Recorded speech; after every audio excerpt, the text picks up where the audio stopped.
Welcome our YouTube channel GS with आंसू।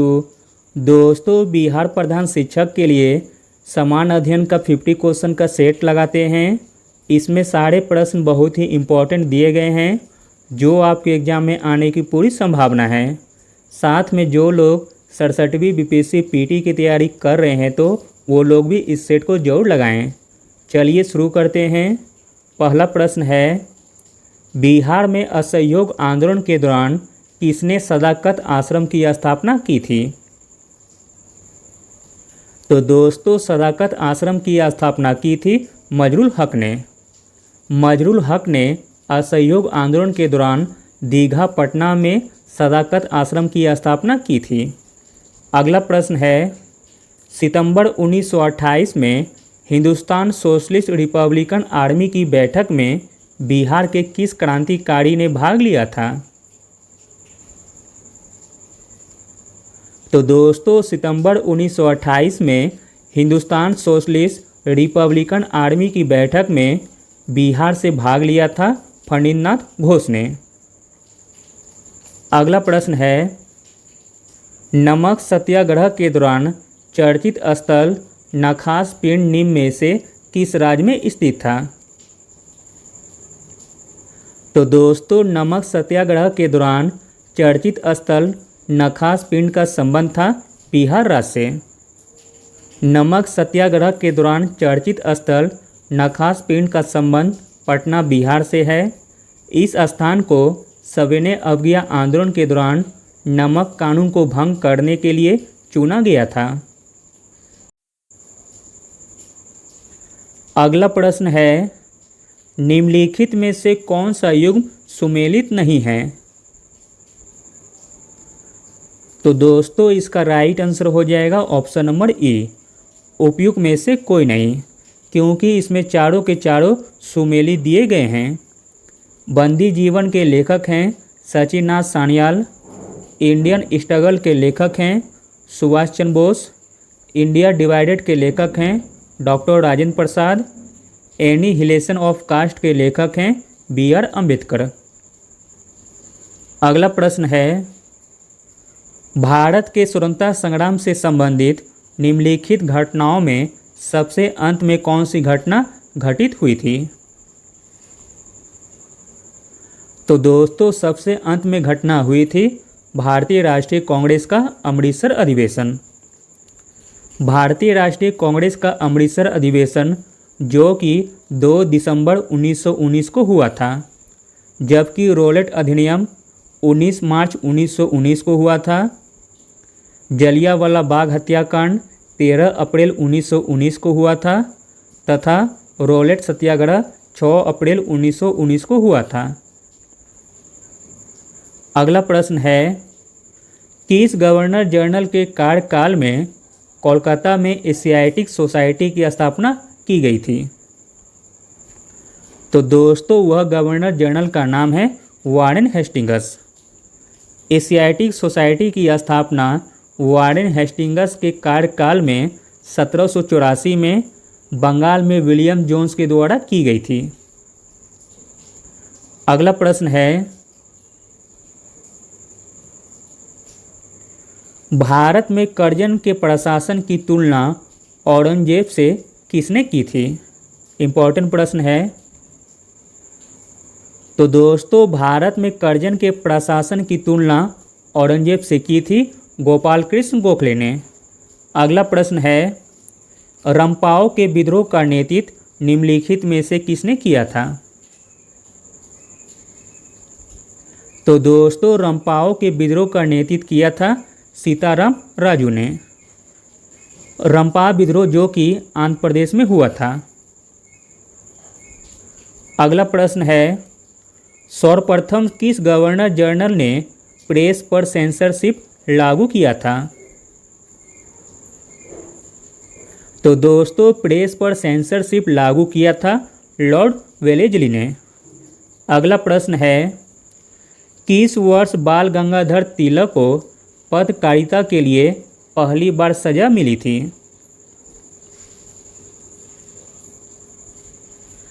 तो दोस्तों, वह वर्ष था 1882 का।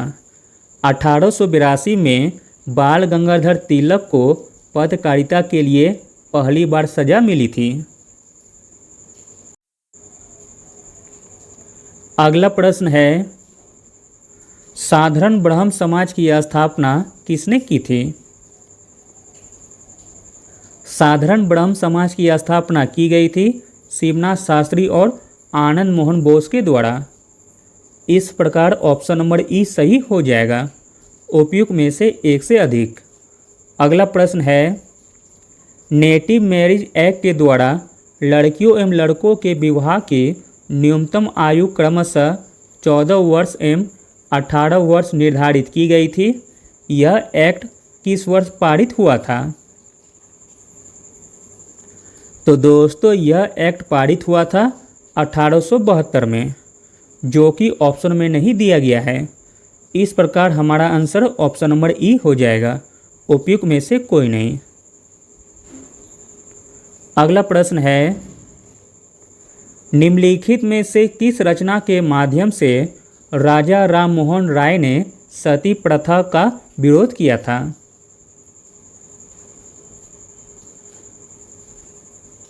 तो दोस्तों संवाद कॉमेडी के माध्यम से राजा राम मोहन राय ने सती प्रथा का विरोध किया था।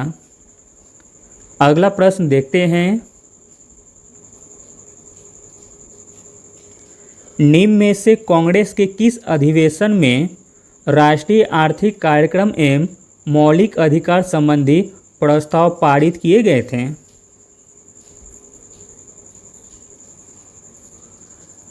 तो दोस्तों वह अधिवेशन था कराची अधिवेशन 1931 का। कराची अधिवेशन 1931 में राष्ट्रीय आर्थिक कार्यक्रम एवं मौलिक अधिकार संबंधी प्रस्ताव पारित किए गए थे। अगला प्रश्न है, निम्न में से कौन सुभाष चंद्र बोस के राजनीतिक गुरु थे? सुभाष चंद्र बोस के राजनीतिक गुरु थे चित्तरंजन दास। अगला प्रश्न है, 19वीं शताब्दी में भारत पर अंग्रेजी शासन का परिणाम आर्थिक तौर पर निम्नलिखित में से क्या था? तो दोस्तों 19वीं शताब्दी में भारत पर अंग्रेजी शासन का परिणाम आर्थिक तौर पर था भारतीय कृषि का वाणिज्यीकरण। अगला प्रश्न है, मुसलमानों के लिए पृथक राष्ट्र का प्रस्ताव सबसे पहले किसके द्वारा रखा गया था? तो दोस्तों मुसलमानों के लिए पृथक राष्ट्र का प्रस्ताव सबसे पहले रखा गया था मोहम्मद इकबाल के द्वारा, जो कि ऑप्शन में नहीं दिया गया है। इस प्रकार ऑप्शन नंबर ई सही हो जाएगा, उपयुक्त में से कोई नहीं। अगला प्रश्न है, अखिल भारतीय राज्य जन कॉन्फ्रेंस यानी कि all India state people conference का आयोजन कब किया गया था? तो दोस्तों all India state people conference का आयोजन किया गया था 1927 में। अगला प्रश्न है, अखिल भारतीय मुस्लिम लीग के किस अधिवेशन में बकरीद के अवसर पर गौवध निषेध का प्रस्ताव पारित किया गया था? तो दोस्तों वह अधिवेशन था 1919 का अधिवेशन, जो कि अमृतसर में हुआ था। अगला प्रश्न है, डिस्कवरी ऑफ इंडिया नामक प्रसिद्ध पुस्तक की रचना जवाहरलाल नेहरू ने किस जेल में की थी? तो दोस्तों डिस्कवरी ऑफ इंडिया नामक प्रसिद्ध पुस्तक की रचना जवाहरलाल नेहरू ने अहमदनगर फोर्ट जेल में की थी। अगला प्रश्न है, निम्नलिखित में से किनके द्वारा मराठी पत्रिका बहिष्कृत भारत प्रकाशित की गई थी? तो दोस्तों बहिष्कृत भारत पत्रिका प्रकाशित की गई थी बी.आर. अम्बेडकर के द्वारा। अगला प्रश्न है, महात्मा गांधी द्वारा भारत में पहला आमरण अनशन प्रारंभ किया गया था? तो दोस्तों महात्मा गांधी द्वारा भारत में पहला आमरण अनशन प्रारंभ किया गया था सांप्रदायिक निर्णय के विरुद्ध। अगला प्रश्न है, निम्नलिखित में से किस विषय पर मतभेद होने के कारण द्वितीय गोलमेज सम्मेलन असफल रहा था? तो दोस्तों सांप्रदायिक प्रतिनिधित्व विषय पर मतभेद होने के कारण द्वितीय गोलमेज सम्मेलन असफल रहा था। अगला प्रश्न है, निम्नलिखित क्रांतिकारियों में से कौन काकोरी ट्रेन डकैती कांड से संबंधित नहीं थे?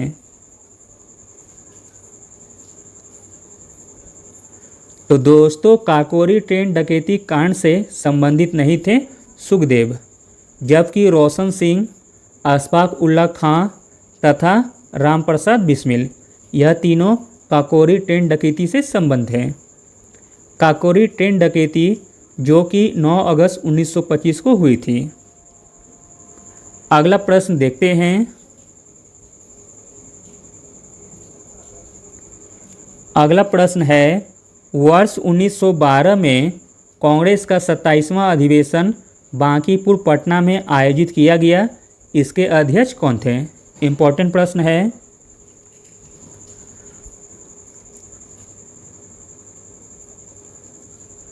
तो दोस्तों वर्ष 1912 में कांग्रेस का 27वां अधिवेशन बांकीपुर पटना में आयोजित किया गया, इसके अध्यक्ष थे रंगनाथ सिंह माधोलकर, जो कि ऑप्शन में नहीं दिया गया है, इसलिए आंसर ऑप्शन नंबर ई हो जाएगा, उपयुक्त में से कोई नहीं।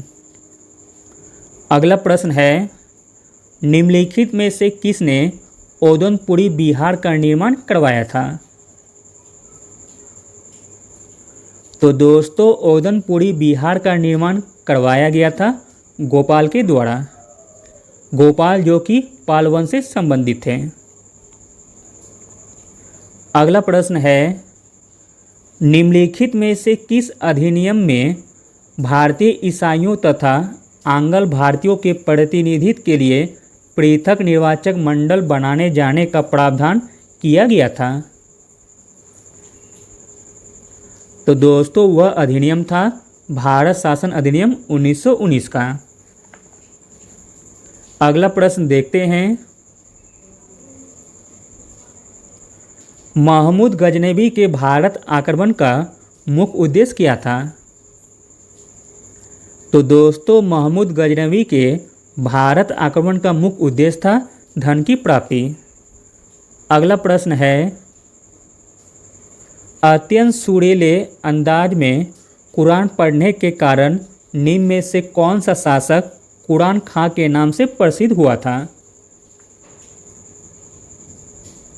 तो दोस्तों कुरान खां के नाम से प्रसिद्ध हुआ था कुतुबुद्दीन ऐबक। अगला प्रश्न देखते हैं, दक्षिण भारत के प्रशासन में पॉलीगार्ड कौन थे? तो दोस्तों दक्षिण भारत के प्रशासन में पॉलीगार्ड थे क्षेत्रीय प्रशासक एवं सैन्य नियंत्रक। अगला प्रश्न देखते हैं, हुमायूं द्वारा लड़े गए निम्नलिखित प्रमुख युद्धों को कालक्रम के अनुसार बढ़ते क्रम में व्यवस्थित करें। आपको क्रम में सजाना है और बढ़ते क्रम में।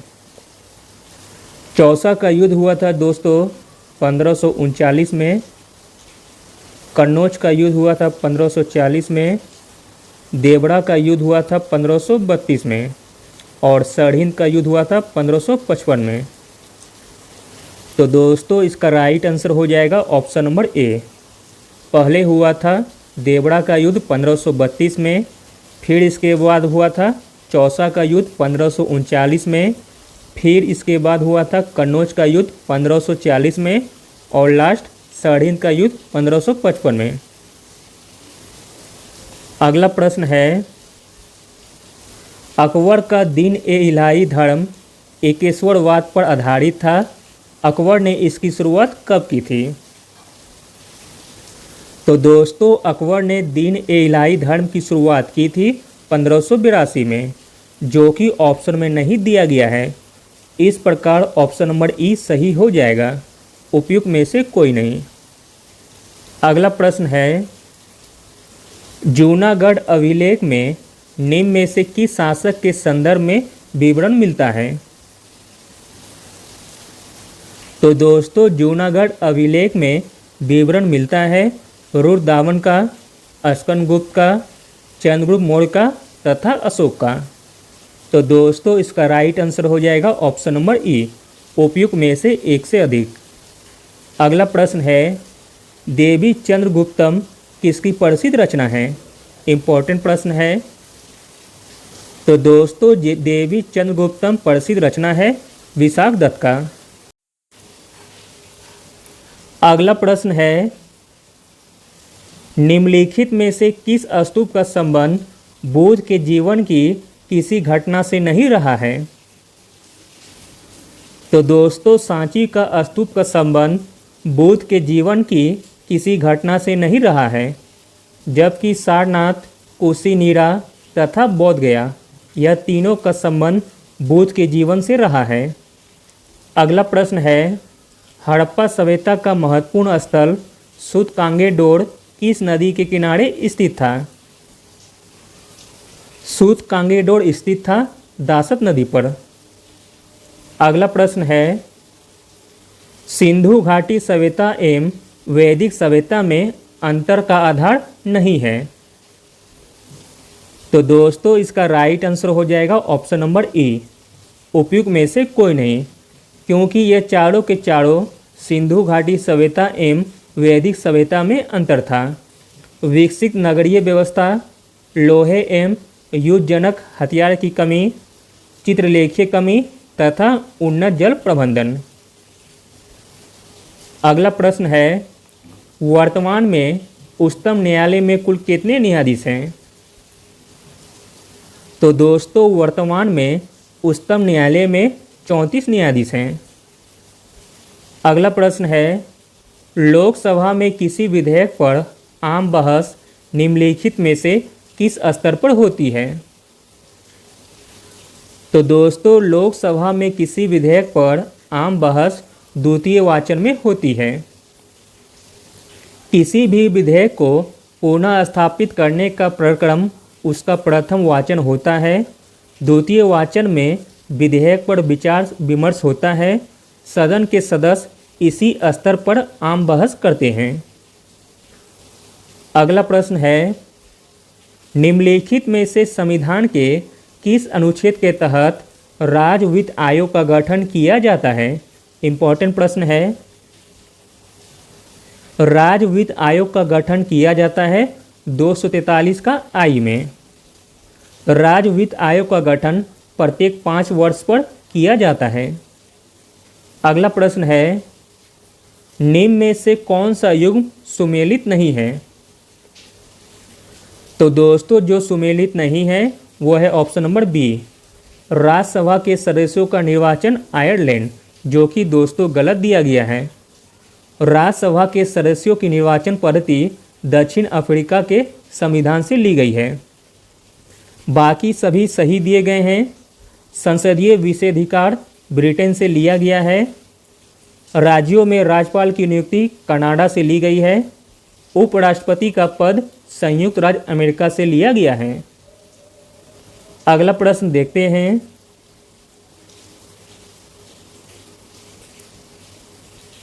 अगला प्रश्न है, वरीयता अनुक्रम में छठे स्थान पर लोकसभा अध्यक्ष के साथ किसको रखा गया है? तो दोस्तों वरीयता अनुक्रम में छठे स्थान पर लोकसभा अध्यक्ष के साथ रखा गया है भारत के मुख्य न्यायाधीश को। अगला प्रश्न है, संसद के उच्च सदन में निम्नलिखित राज्यों की सीटों के सही अवरोही क्रम को चुनें। तो दोस्तों इसका राइट आंसर हो जाएगा option number A. Uttar Pradesh में उत्तर प्रदेश में संख्या है राज्यसभा की सीटों की 31, महाराष्ट्र में है राज्यसभा सीटों की संख्या 19, तमिलनाडु में राज्यसभा की सीटों की संख्या है 18 तथा बिहार में है 16। अगला प्रश्न देखते हैं, राज्यसभा का गठन सर्वप्रथम कब हुआ था? राज्यसभा का सर्वप्रथम गठन किया गया था 3 अप्रैल 1952 को, जबकि इसकी पहली बैठक 13 मई 1952 को हुई थी।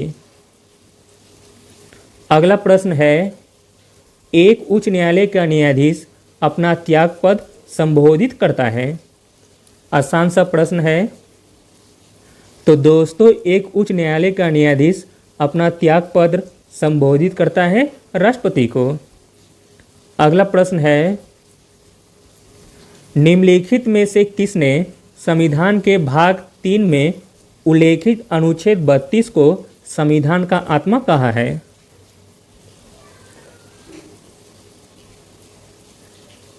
तो दोस्तों, पारू समिति के अध्यक्ष ने संविधान के भाग 3 में उल्लेखित अनुच्छेद 32 को संविधान का आत्मा कहा है।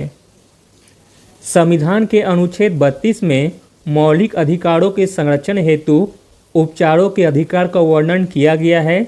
इसे संविधान सभा के प्रारूप समिति के अध्यक्ष भीमराव अंबेडकर ने संविधान की आत्मा की संज्ञा दी थी। अगला प्रश्न है, मोस्ट इम्पॉर्टेंट प्रश्न है, संघ का यह कर्तव्य है कि वह बाह्य आक्रमण और आंतरिक अशांति से प्रत्येक राज्य की रक्षा करे। यह संविधान के किस अनुच्छेद में वर्णित है? तो दोस्तों, यह वर्णित है अनुच्छेद 355 में। अगला प्रश्न है, भारत में प्रजातंत्र इस तथ्य पर आधारित है कि भारत में प्रजातंत्र इस तथ्य पर आधारित है कि जनता को सरकारों को चुनने और बदलने का अधिकार प्राप्त है। अगला प्रश्न है, निम्नलिखित में से कौन से ऐसे भारत के राष्ट्रपति हुए जो पद पर रहते हुए मृत्यु को प्राप्त हुए थे?